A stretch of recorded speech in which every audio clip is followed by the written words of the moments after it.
Welcome to Wining and Dining with Jim White. It's the TV show and podcast devoted to introducing you to the people who make the eats and drinks you love. We're so glad to be back here with you from the studios at Vocal Media in Dallas. Let me introduce you to our very special guests who are joining us on the show today. It's the Trifecta from Cedars Social in Dallas. Monica Greene, famous restaurateur who's put this great team back together again. Chef Anastacia Quninones, who is one of the best around and has a special cooking tip coming up for us today on how to make tortillas. And then joining us, Leann Berry, also part of the Trifecta, the fabulous bartender and mixologist at Cedars Social. Standing next to our guest gourmet, Paula Lambert. Good morning to you. Hello. I'm so pleased to have you here. Now, Paula is going to be with us for the next 4 programs on Wining and Dining with Jim White. Somehow we managed to rope, or perhaps it's persuade, these fabulous culinarians into joining us on the program to offer their expertise and so forth. And Paula, we've got kind of a Mexican-themed show here today. Mozzarella Company suggests Italian, but your portfolio of fabulous artisan cheeses is much broader. What do you have in the Mexican range? Well, we have queso fresco and queso blanco. And this year we started making a cheese menonina. It's like the Chihuahua in Mexico. And so it's a firmer cheese. And now we're just coming up with the most delicious thing. It is a queso fresco with apricots and habanero. That sounds good. It is great. That's sweet and spicy. You just can't stop eating it. It's so good. Well, the beautiful thing is that with you being with us on the programs through the month, we're going to ask you for cheese tips and perhaps entertaining tips, putting cheeses with wines, how people can take advantage of the special events that you do at Mozzarella Company, and about some of those great travel trips that you put together to get people off for a real cooking adventure with you overseeing all the fun. So that's coming up. In fact, we're going to devote an entire program to you during this 4-week cycle. Is that okay? That sounds great. That'd be wonderful. Now, I saw all of these ladies just thinking about what they could pair with your cheeses. I saw the wheels turning as we were talking about it. The first thing that came to my mind, though, was Leann, and you'll need to scoot in next to Paula. What kind of a cocktail do you think those cheeses, what kind of a cocktail do you think you'd put with that at the bar from Cedars Social? Well, that one, the one you were talking about with the apricots makes me think of the one I just made for called the Cigar with mezcal, and I use passion fruit and papaya and habanero with fresh lime, and that seems like that would go really well with that. And some from the Yucatan as well, everything from the Yucatan. So that came to my mind. And even just with that beautiful cheese, a nice añejo tequila or a nice añejo mezcal, sipping on that with those would be great as well. That's a great way to start the program. And well, let's go. I think let's put a couple of side dishes. What came to mind from your menu, Anastacia? Tacos have been on my mind for the past couple of weeks just because we recently opened up our taqueria. So I can immediately think of a lamb dish or a grilled, goat or lamb with some nice queso fresco, or that habanero cheese just sounds amazing with the flavored tortilla. In fact, whenever you're ready to bring some by, we'll be willing to play with it. I love that new taqueria that you have that's outside and those neat chairs and tables. Is it in a boxcar or what's it in? It's a shipping container. It's a shipping container. Yeah. All right. Well, Monica, we don't want to leave you out, but what I'd like for you to do is kind of explain. I referred to the three of you as the Trifecta, and I'm sure a lot of people know about that and its significance, but would you care to give us the story behind that? Well, sometimes you invest in ideas, and some of those ideas come disguised as people. And in this case, 2 of the greatest people I know, one related to food, one to alcohol, would be able to create be a part of an idea of creating a Mexican food restaurant that would incorporate some of the new ideas that people have about Mexican food. So the idea that I had about a Mexican restaurant could not have been developed without these 2 ladies. It's amazing. So the three of you had been together at Ciudad and other places back. No. Leann and Monica. Oh, I Ciudad. Yeah. Okay. Yeah. But I had it here in my notes. But Leann and I worked together at Kamali. Kamali, okay, with Abraham Saloon. Yeah, there you and go. then I attempted to work for Monica in 1999, but I never got an email back. Oh, dear. It was actually Joanne Bondi was the executive chef at that time, and I wanted to be in the best Mexican restaurant at the time, which there wasn't anything better than where they were. Hands down, Ciudad, one of my favorite all-time places, Monica. And we really owe you a big tribute for all that you've done for the Dallas restaurant community through the years. And I would say one of your hallmarks has really been to sort of invigorate and or revitalize neighborhoods in terms of destination dining. I mean, Oak Lawn and slash Highland Park with Ciudad, and then in Deep Ellum with Monica's Acai Aya, and now you're doing the same thing, I think, for the Cedars neighborhood. You know, most people are not aware of it, that I was offered a location. They had not been successful. The neighborhood was changing, and there was a place called Highland Park, and there was a place called Los Vaqueros in 1989, 1990. It was empty. And at the same time, somebody came with the idea for me to open a restaurant either there or Deep Ellum. And it really didn't take long for me to be able to decide in Deep Ellum. Paula Lambert has been a beacon there. And there was a lot of perspectives and a new potential for an area next to downtown. And I visualized areas like, at that time, Deep Ellum and now the Cedars, not to be longer be an abstractions, but to an integral part of the downtown community. And whether it was residential or business-like, we didn't invest only in the restaurant. And by the way, I'm not in the restaurant business. I'm in business. I like to make money, and it happens to be in the restaurant business. Some people overlook that sometimes. And I figured out that there was not really any reason why it would be more precarious to open Deep Ellum than in Highland Park, and I was proven right. It took longer, though, and I believe that the Cedars eventually will be just another incredible area for the Dallasites to be able to enjoy. Oh yeah, it is so cool. Anastacia, modern Mexican sounds really cool on a website, but it tastes divine. So why don't you dig into that a little bit, pardon the expression, and tell us more about your philosophy of modern Mexican cuisine. Well, I think a lot of people have a misconception about what modern Mexican is, and they think it's molecular and just tiny little plates, and that's not really what we're trying to accomplish at the Cedars Social. It really is just taking old traditional flavors that you grow up with and plating them a little bit different and adding a different component. Instead of making like a corn in a cup, we do the exact same techniques, but we add asparagus. So we'll take, instead of grilled corn, we'll just substitute with grilled asparagus, and you get the same basis, but it's just something a little bit more different. And that's really what we're just trying to accomplish. We don't have mole on every single dish. We'll do a carrot mole for a fish dish instead of an actual chili-based mole or a chocolate-based mole. So just things like that, taking really traditional ideas and incorporating different techniques and different plating styles. If you close your eyes and imagine you were sitting in a Mexican village or even in your mom's dining room, you still get those flavors and profiles coming back to you. Just a different plating technique, different ingredients, seasonal, local ingredients.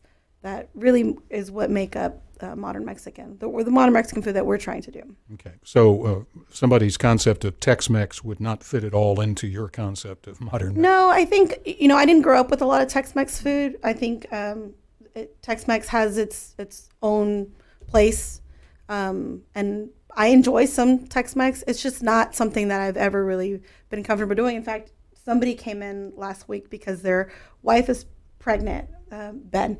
His wife is pregnant, and he does not like Tex-Mex food at all. And all she craves right now is queso. And he asked me to please make queso for him. And I can count on one hand how many times I've made queso. So I'm in the back trying to make it. I know they're sitting down and they're waiting for their queso. And he gives me this recipe of, it's really popular in Dallas, something Arnold, or it's just a white cheese, and it has like I think they serve it at. It's the one from Matitos. Yes. Yeah. And so it broke. I don't know how you mess up queso, but I couldn't do it. So I had to bring one of my cooks in and say, hey, help me figure this out. And we made it and they loved it, but they had no idea that we had that much of a struggle. I've never made it before. One of the reasons that makes cheese break like that is overheating. Yes. And so you need to have flour or something in there, and Paula, thank you.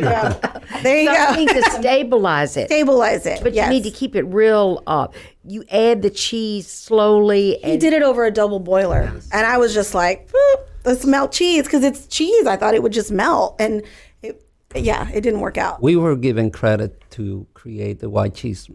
Eduardo's Calla opened with the white cheese. And it was a Sonoma white cheese. It's basically a Monterey Jack with a lower fat content. And yes, you cook it slowly over water and heat and so on. But it was not our idea. I have gone to a small restaurant on Buckner Boulevard called La Favorita or La Suprema. It was a vegetarian Mexican restaurant, way ahead of its time. So I stole that idea. We did introduce it a little bigger. But it was not our idea, and I thought that was a genius thing to do. What about Mario Leal? Remember Chiquitas? Yes. Up there on, eventually it was on Oak Lawn, and then it was up there at Travis Walk. But he used a kind of cheese that he said came from Mexico, and it was called Linares. Linares, yes. So Was that a white cheese? I thought it was. Linares is a white cheese. So I used to go to eat to Chiquita. First, it was an Oak Lawn right next to the Esquire Theater. Tiny little restaurant with red and white tablecloths. And then he moved on and he grew. I would eat Milanesa there every single time. No one was selling Milanesas at that time here. And then I followed on through the years. I stopped going to his restaurants when he moved to LBJ. But you're right, and I don't recall that. But I took the idea from La Suprema unknowingly that he had Linares. Linares is a very different cheese made in Mexico and only very selected areas in Mexico. Yeah. Very interesting. Leann, we don't want to leave you out of the conversation, so if you'll get close to Paula over there, I want to tell us. I know. Tell us, it's the show about togetherness here, Wining and Dining.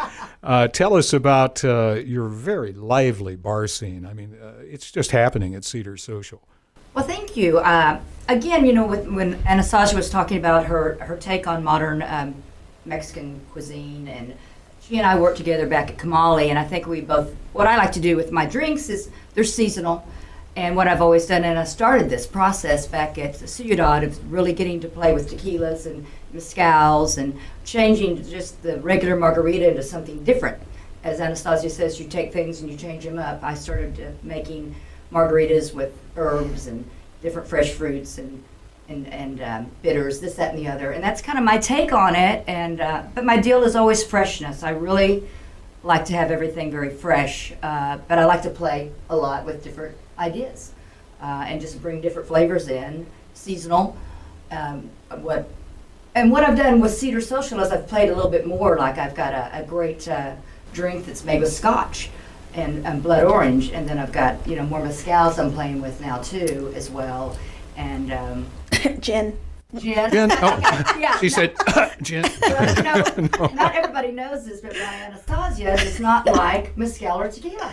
I don't mind it, Yeah. That's my drink. but we don't get along very well. Yeah, so she loves gin. So I created a beautiful gin drink for her with Zephyr Gin, which is local Dallas people, and they're amazing, Robert and Stacy, and some apricot liqueur, some grapefruit bitters, and fresh lime, and it's lovely. And I take I dehydrate my fruits at the Cedars, which is really cool. I saw it in Oaxaca, and I said, I want to do that. And when we got the place, they had a dehydrator. I'm like, this is kismet. Yeah. And it happened. Yeah. And you put that dehydrated grapefruit on there, and then after it, hydrates a little bit from being in the drink, and you eat that, it's like candy. Yeah. Well, So I'm told. Monica, We get along. Monica, you were basically retired and hanging out in Aspen, and what's not to like, especially when it's 105 degrees in Dallas-Fort Worth. But what drew you back? What got you back into business, as you refer to it, including the restaurant business? It sounds pious if I say the right reason, but it's a little more broader than that. The right reason that brought me back to Dallas was the people in Dallas. Yeah. I have an incredible amount of friends here that fill my senses, and I share a lot of things with. Aspen is paradise, and we live between a river and two mountains. But I got bored. I love the business. And again, I had an idea. And when I came, every time I used to come to Dallas, people would say to me, "We miss you that. When are you going to open to that?" And I could not recreate to that. It was another time, another place. But we could do something similar. This is the closest thing we've done from farm to table, with great ideas, with a new perspective.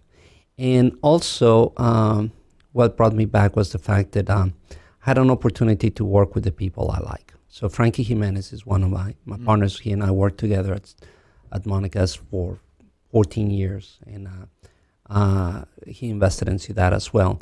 And together with these two ladies, the story goes that it's a true story. I came here because someone had offered me the opportunity to talk to them about a CEO position in a restaurant, big chain here.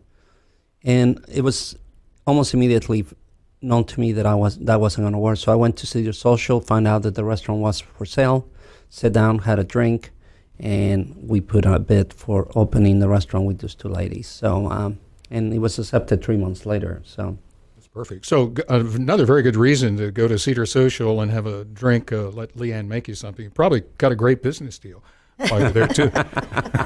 It's a good. Well, what she didn't say is that we didn't know she was in town for the position that they were looking for. Mm-hmm. Leann and I had been shopping our concept for 3 or 4 years. Well, 3 years. Mm-hmm. And we said, Monica's in town. Let's just pick her brain. Let's see what she thinks about our idea. Let's go get tacos. So we did, and we said, we just want some advice, and what do you think about this? And after the meal, she says, I'm in. Let me know what you need. And we're like, well, wait, like you're in, like you like it, or you're in, like we're about to open a restaurant. And we kind of left it at that. And when we left, Leann and I were at the light. We were in Deep Ellum, and the light was red. And I called her, and I'm looking at her, and I said, did Monica just offer us a restaurant? You've got to be, you're kidding, right? And Leann said, when Monica said something, she's not joking. Like this is happening. Monica doesn't say anything she doesn't mean. Yes. That's what I said. Yeah. That's perfect. Well, I'm glad she did. So now you've started serving lunch and Yes. of course dinner.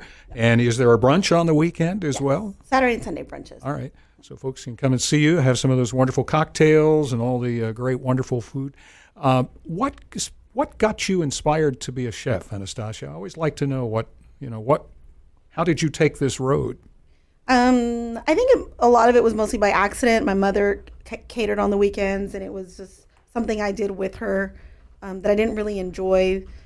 It wasn't really until I got older and I saw the reaction of people's faces when, she just brought so much joy to the party. Like the food is the life of the party. And Mm-hmm. there's music and atmosphere and everything, but at the end of the day, the food is what really makes people excited about going to events, at least for me. So I think I just saw that excitement, and I said to her, this is something I want to do. And she was very adamant that I did something else and try out for, the police department or go to the Air Force or anything but cooking. And it just, something always brought me back. I was a dishwasher at a pizzeria on Throckmorton for a long time. Not a long time, a couple months, but that was enough. It seemed like 10 years. You learned quickly, I didn't you? did learn quickly. And then it was just, she said, you know what, you're going to do this. If you're going to do it, go to the best. Go to school first. Is it true that Tristan Simon came to you and wanted to open Alma, and you said, I don't know anything about Mexican cooking? Yes, that is true. That was a private conversation. How did you hear that? Yes, he did. We didn't grow up eating Mexican food. It was something that was special and on the weekends because my mother made all the food that her clients wanted. So it was chicken tetrazzini or, Parmesan, eggplant Parmesan, things of that nature. We didn't have a lot of it. If we did, it was my dad making beans and rice and scrambled eggs. So I was going to be the executive chef at a really big restaurant in Plano when he approached me and said, don't leave. I want you to be a sous chef. And I was like, let me learn from one of the best. And so we opened Alma, and he sent us to Chicago and LA to really learn more about the culture because I didn't know a lot about, how to make authentic Mexican food. So that's really where it started. He's really the one that sparked my interest in the Mexican cuisine. All right. Leann, I'd like to ask you a similar question. Of course, we met you at Ciudad, but really, I think you kind of came into prominence at Comali, recognition for your mixology. Mixology started becoming a very exciting world and a concept then.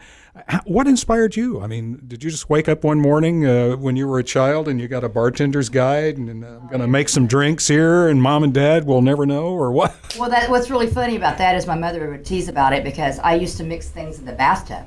Bathtub gin. There you I go. mixed up little containers of like shampoos, and I would sit in there and mix little things all the time. And she reminded me of that later when I was into the mixology. Into the microphone. Okay, got it. Okay, I'm gonna move. There we go. Anyway, so I guess I've always been excited about doing it. I don't know. I started my career at Chili's. I was a corporate trainer for Chili's a long time ago, and then I got into the bar. Really, Ciudad was where I really started experimenting. But I just enjoy it. It's kind of like Anastacia. You have that. You just kind of have the thoughts in your head and the tastes in your mind, and you put them together, and when they work, it's amazing. But the thing that I like to do the most is never forget the spirit I'm working with. If you lose that spirit and it's all something else, and you kind of lose what's going on. The balance is the biggest part you want to do. So. And it took me over. It's kind of like in the restaurant business. You try to get out at times, you're like, but it draws you back in. But I love it. I truly love it, or I wouldn't do it. Well, if you haven't been to Cedars Social and seen the goodwill and cheer behind the bars, it really is the closest thing to the TV show you'll ever find. Everybody knows your name. Everybody's having a good time. Cedars Social bar scene is just outstanding. So keep up the good work. Well, thank you. I appreciate that very much. Yes, come see us. Yeah. Monica, I would be remiss if I didn't ask you for your inspiration, because you've given us so much in the way of wonderful restaurants and hospitality. What inspired you? I came here to Dallas to go to school. And unknown to my father, I started working cleaning parking lots and being a busser in a restaurant called Lock, Stock, and Barrel, 1974. And he found out, and he told me that if I would not stop working in a restaurant, he would cut me off. And 30 minutes later, I made a decision to stay here. And I started working in the restaurant business. But the one thing that I kept missing is growing up with the food that I grew up. The first time I was taken to a Mexican restaurant in Dallas was at El Chico in Mockingbird, right next to a Bonanza. And Butch and Miko's parents were serving. They were the managers there. Dolores, the aunt, was working there. And I remember opening the menu and not recognizing anything. I didn't know what a nacho was or a chimichanga. None of those words really rang anything to me. And so I missed my food. So I just eventually came to the point where I wanted to open something that was familiar to me.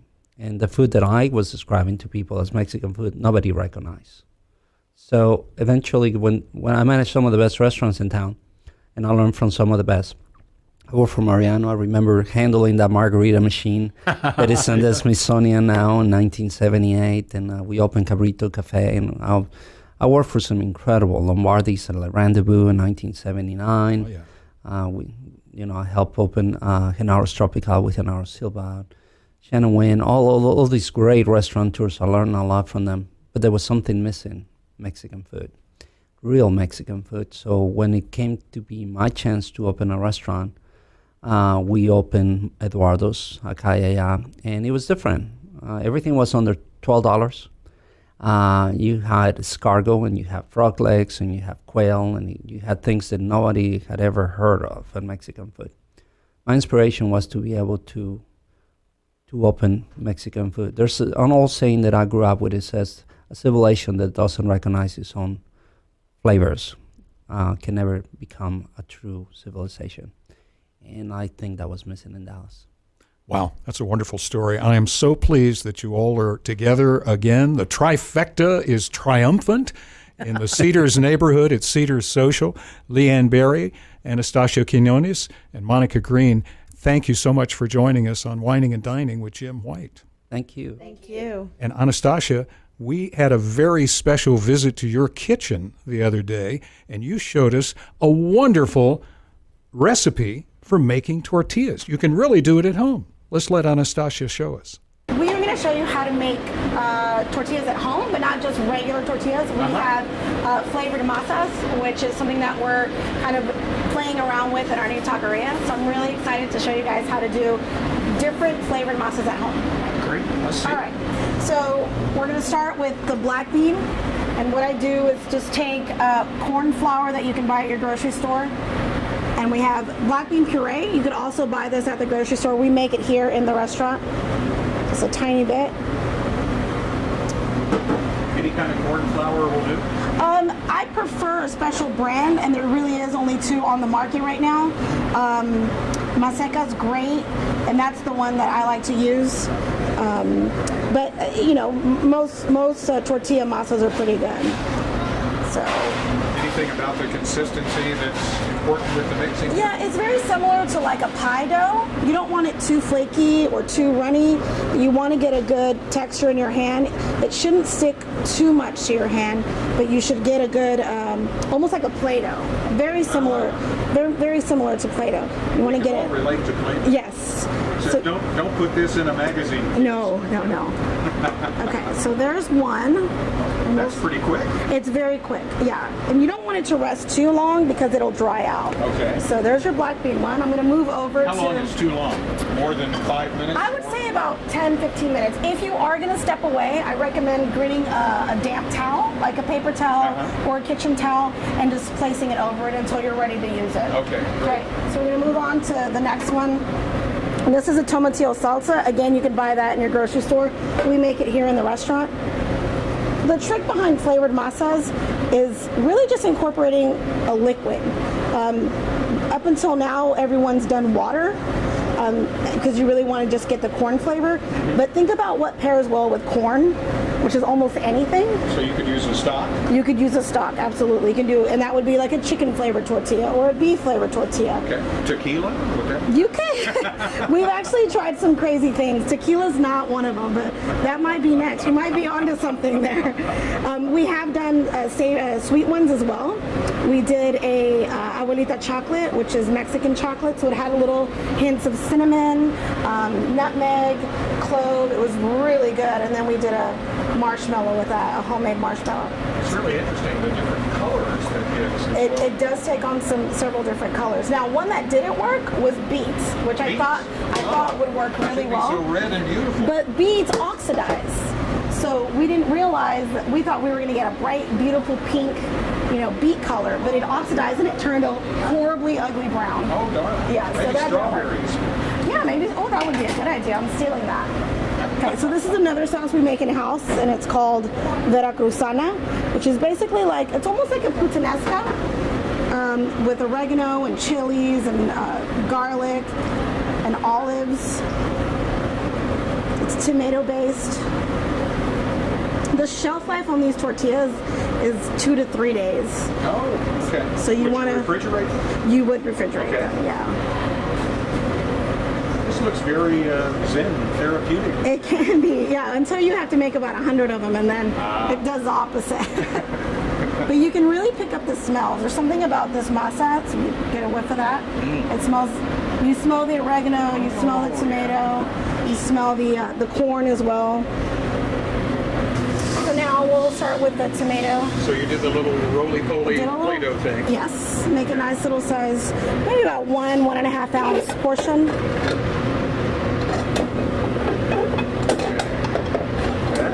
You can see all the little spots from the sauce that we made. Okay, so there's one. That's our tomato. Here's our black bean. This press has pressed lots of tortillas. It's seen a few, yeah.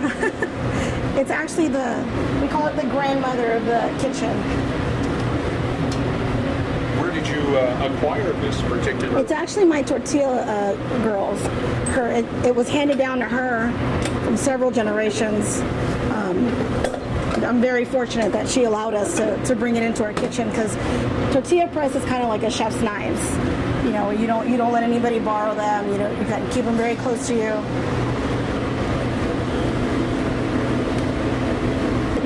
see the outsides. See how they're kind of crinkled here? That's not crinkled yet. You'll start to see the outsides crinkle, and when you can move it. This one I can't move too much, but when you can move them, they're ready, and the edges start to curl up a little bit. That's how I know that's giving me. It's like saying, okay, come get me now. Yeah. So we have grilled shrimp here. For black bean, I like to do fried fish. And for the tomatillo, I like to do pork belly. You noticed the fresh seafood delivery coming in this morning as Yep. we were here. Yep. And then you just kind of go crazy. Do what sounds right, what looks like fun. For this, because there's tomato in the sauce, I'm going to do some cherry tomatoes. For this, I like corn, fish, add a little brightness with some pickled red onion. You can let your eyes sort of do the plan. Yeah.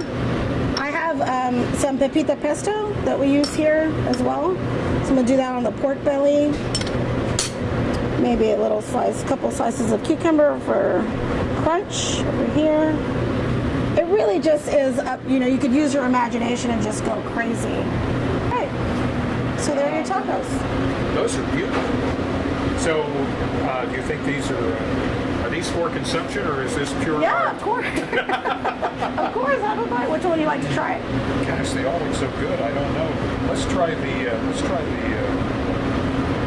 Pork belly with pork belly, tomatillo. peaches, and the avocado on there. Oh my goodness.